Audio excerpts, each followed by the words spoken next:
Je suis tombé dernièrement sur une étude très intéressante sur la prévention des maladies cardiovasculaires. Il faut savoir que les maladies cardiovasculaires sont la première cause ou la cause majeure de mortalité dans le monde. Et elles entraînent la mort de plus de 20 millions de personnes chaque année. Donc c'est dire à quel point les prévenir est très important pour la santé globale dans le monde entier. Bien, cette étude a établi le lien entre la consommation de nitrates et la baisse de la pression artérielle ainsi que la baisse de l'incidence ou de la survenue des épisodes de maladies cardiovasculaires. Elle a été réalisée au Danemark sur 23 ans. Elle a enrôlé plus de 53 000 participants.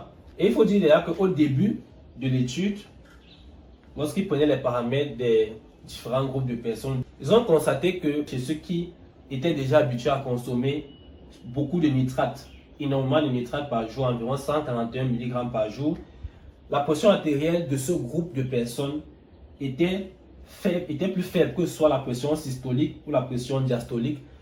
Notamment, la pression systolique était beaucoup plus faible de 2,58 mm de mercure. Et la pression diastolique était beaucoup plus faible comparativement aux autres groupes qui consommaient moins de nitrates alimentaires, de 1,38 mm de mercure. Le fait de diminuer la pression artérielle d'environ 2 mm de mercure réduit le risque de maladie coronarienne, le risque d'AVC, le risque d'insuffisance cardiaque, et cela permettait aussi de réduire de 6% le taux de maladie coronarienne des artères du cœur et de 15% le taux d'AVC. Donc c'est dit que dès le départ, ces gens, du fait qu'ils consommaient beaucoup de nitrates alimentaires, avaient déjà un risque très bas ou très faible comparativement à ceux qui consommaient très peu de nitrates alimentaires. Dans le groupe qui consommait le nitrate alimentaire de manière modérée, c'est-à-dire environ 60 mg de nitrate alimentaire par jour, on s'est rendu compte donc à la fin de l'étude, à la fin des 23 ans d'études, du suivi, qu'ils avaient un taux de survenue de maladies cardiovasculaires très faible, de 15% en général. Ce qui était reparti comme suit: 12% de chance en moins de développer une maladie coronarienne ischémique qui se caractérise par une diminution de l'approvisionnement en sang du cœur.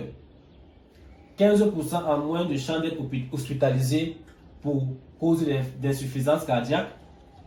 17% en moins de chances d'être hospitalisé pour un AVC ischémique, c'est-à-dire un AVC dans lequel le cerveau n'est plus alimenté par le sang et donc cette partie du cerveau va mourir.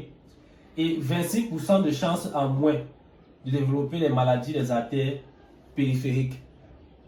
Et donc, sur le plan physiologique, cela s'explique par le fait que les nitrates alimentaires sont des fournisseurs ou sont des molécules qui contribuent ou qui aident l'organisme à produire plus d'oxyde nitrique.